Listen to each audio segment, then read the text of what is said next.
What is good, guys, and welcome to today's video. I am so excited right now, so let me explain what's going on. Now, so I've been at the workshop for about 3 to 4 hours now, and as you know, Chris's schedule, he wakes up late in the day, so I try to get here a little bit early to get ahead on things and kind of like set up my day. But today I wanted to do something a little bit special and surprise Chris, and I knew that he's been having a few issues with these GTR, and I was just thinking about it last night. I'm like, it'd be so nice if I could fix this and surprise him and have it all running again, because I know he loves this car to pieces. But he's just frustrated because everything's been breaking for him lately. So anyway, that aside, I took a look at the GTR today, which has been having a bit of a fueling issue, like a fuel supply issue, not enough fuel pressure, I guess. And I called up Roberto because I knew he did the fuel pump system on this, and we went over everything, and we actually found it was a super simple fix, just a loose terminal, tightened her up, good to go. Now both fuel pumps are engaging and the fuel pressure is perfect. I just took it out for a few test pulls. AFRs are golden. So I just messaged Chris and he told me he's just woken up, which means we can go pick him up. I said I've got to do some things on that side of town anyway, so I'll come pick him up, and he thinks I'm coming in the truck. But we're gonna rock up in the GTR and surprise this guy. So let's go do that, and then we'll rip into the Miata engine. I want to get a new timing kit and stuff like that from AutoZone today, so we can do a whole bunch of stuff on that motor as well. But for now, let's go surprise Chris with his GTR. So this thing absolutely rips now. It feels really good.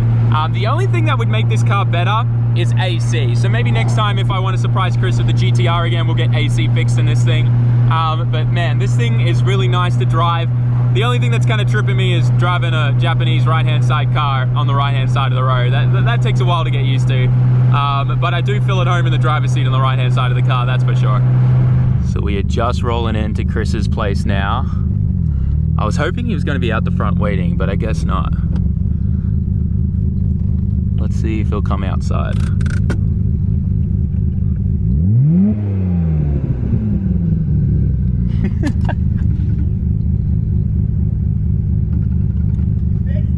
We fixed it! Dang. That's sick. What was it? Dude, the simplest thing, just a loose terminal. A loose terminal in your fuel pump. That's it. That's it. She's fixed now. Thank you. She pulls. And it runs fine. So good. So it was literally leaning out because of a... Yeah, just one of the pumps wasn't turning on.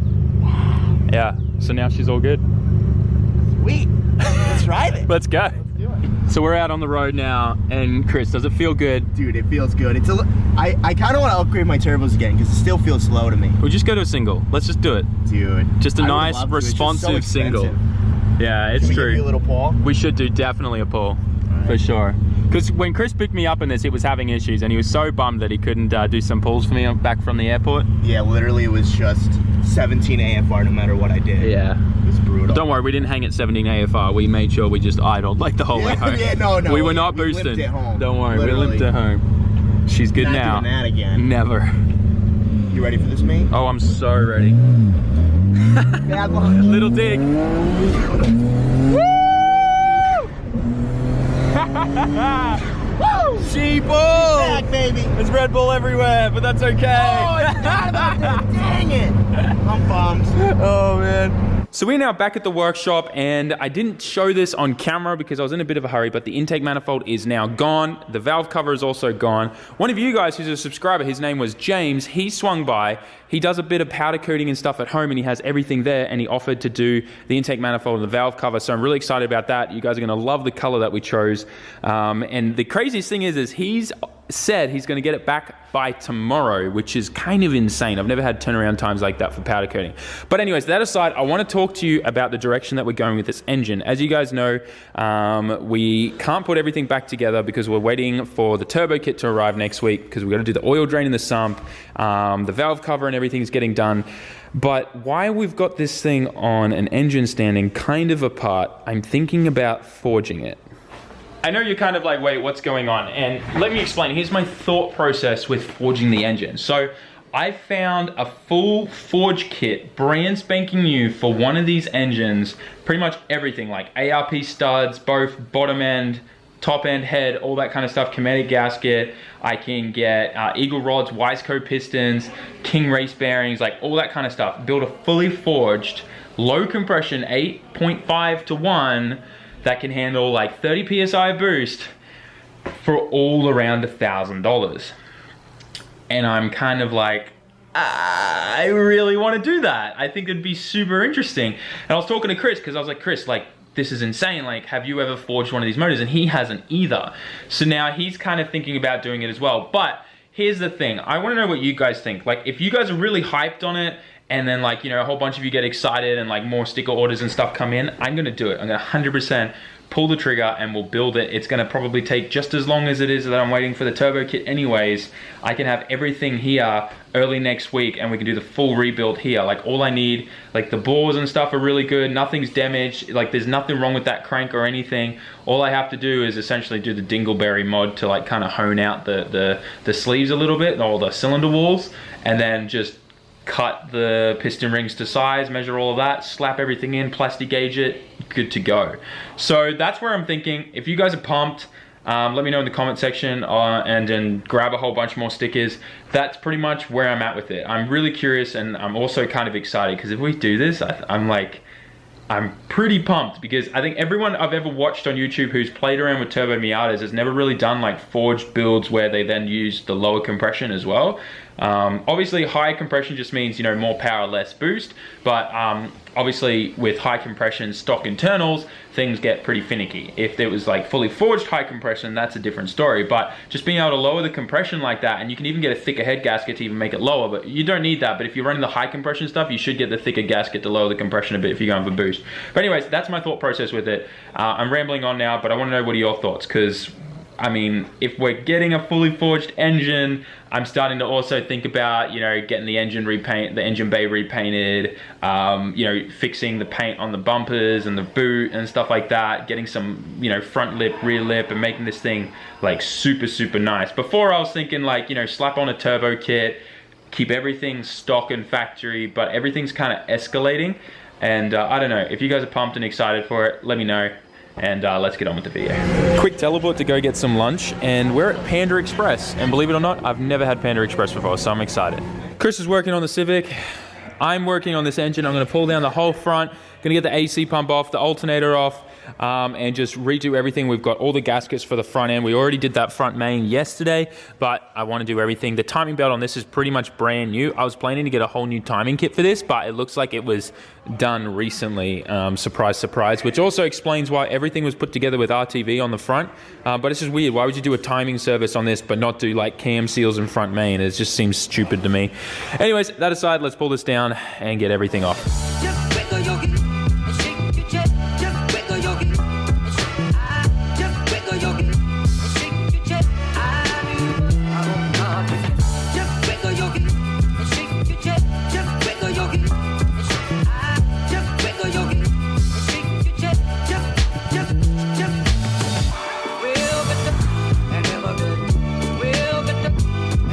So I pulled everything down, and man, like, it's driving me insane because I'm just finding RTV everywhere. So like, they didn't even use a gasket here. They just RTV'd the crap out of the water neck.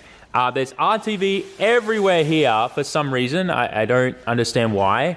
Everywhere, like everywhere there is RTV. Like, why do you even need to seal that with RTV? Oil doesn't flow in there. That makes no sense. It's kind of stupid. By the way, I wanted to address this because a lot of people kept telling me that the water pump runs off the timing belt, which it doesn't. This is the water pump here, and this is the pulley that goes on that, and that's the same pulley that goes and drives the alternator. So the timing belt, for those people that kept saying that in the comment section, the timing belt doesn't actually touch the water pump at all. So anyways, that aside, I'm gonna brake clean this whole thing out, try and strip out as much of that RTV as possible. Like I said, the timing kit is practically brand new. There's no cracking or splitting or anything in this belt. It looks relatively new, still has like the white markings on it and stuff. So I don't think we're gonna go and get a new timing kit. All these tensioners look brand new too. They just look like they've been coated in oil because of no one did the cam seals and that was just leaking everywhere.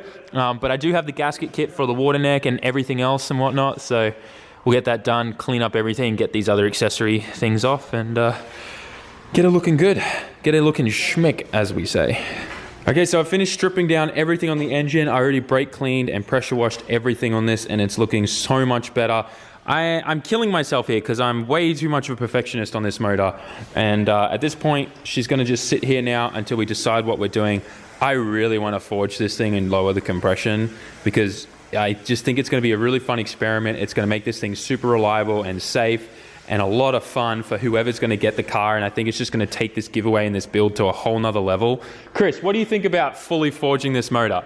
I'm thinking if you do it, I'm doing it. Yeah, because you'd be way too salty if I did that. Yeah, and like I've always stayed away from that because I don't want to like spend all of that money and have it messed up. But it's not even a lot of money though. I mean, it's not, but it's still $1,000 down the toilet if I mess anything up. But if you're there and I'm there, we're doing the same thing. It's either we're gonna be boosting together or we're gonna be raw knocking. You know what I mean? So I like it. Let's do it. Let's do it. Seriously, I'm really excited for this because I don't think I've really seen anyone on YouTube or the platform doing this. I could be wrong. You guys can tell me in the comment section. Like, I know people have definitely done Miata turbo builds and forged and stuff, but like the lower compression builds, I'm just excited to experiment and have fun with that.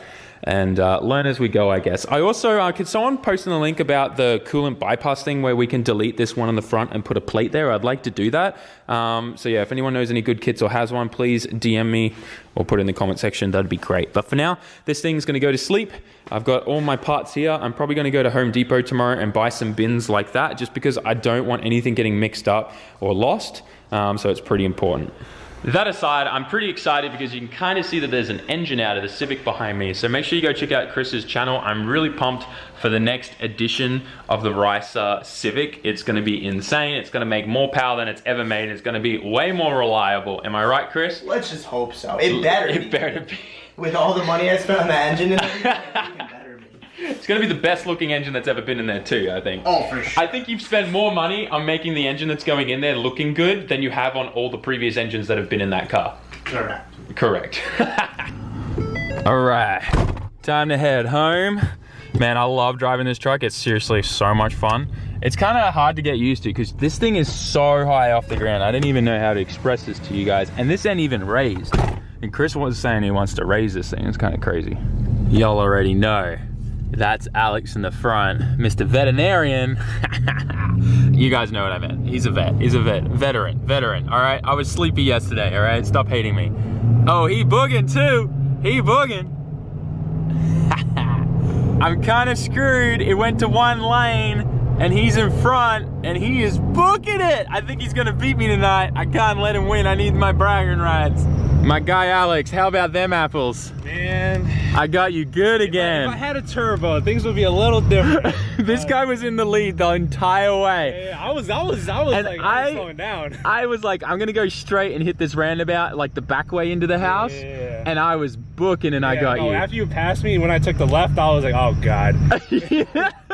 I was like, because the speed bumps, I gotta slow down. Yeah, that's what I was banking on, and I'm in this truck, and I'm like, smashing it. If I had a turbo for after the speed bumps, you would have had me, because like I literally got to the street and turned right because you had to give way to me because I was on the right side of the road. Oh man, it was perfect. Your boy rolled coal and won again. I'm a diesel bro. All right, let's park this thing up. I feel like just parking on weird angles and like checking the flex out on this car just because it's a truck, you know? Yeah, we're good there. Let's leave it there. I hope you guys really enjoyed today's video. I know I sure did, and I think the highlight of today was just, you know, fixing Chris's GTR and being able to surprise him there, because at the end of the day, it reminded me that normally those most really frustrating things that drive you insane and make you just want to put something aside for a while, it's always like the tiniest little, like, silliest thing that you've overlooked and forgotten to check, or thought it wouldn't be that because it's such a small thing and it's causing such a big problem and things like that. So I don't know, I guess I'm just saying, if you're stressed out about something, put it aside for a bit and then go back to it, and you'll probably find it's the tiniest little thing and you'll kick yourself up the butt because you're like, why didn't I check that sooner? Anyways, that aside, let me know what you guys want to do, what you think I should do, sorry, with the 1.6 Miata engine. I really do want to forge it. I'm kind of interested to experiment with that and see where it goes. But obviously, I'm a bit worried about it, because if I get everything finished for the motor and put it back in by the end of this week, tomorrow's Monday, then we would be sick. Like, that would be fine. I know it could drag things out because, you know, obviously we got the break-in period and stuff like that. But I think it's doable. So you guys let me know in the comment section. Obviously, I'm heavily relying on you guys getting hyped for it and grabbing a whole bunch of stickers and stuff, which will help me offset everything. But if things go well, I'm 100% forging it, and we're gonna do some cool stuff because I really want to experiment with it and see what it's gonna do. And it's also gonna egg Chris to finally forge a Miata engine as well, which I think is only good for him. So anyway, to that aside, thanks for watching, guys. Smash that like button, leave us a comment, go to SAMMIT.net and get yourself some stickers for the entry, and I'll see you on the next one. Peace out. Ciao, mata.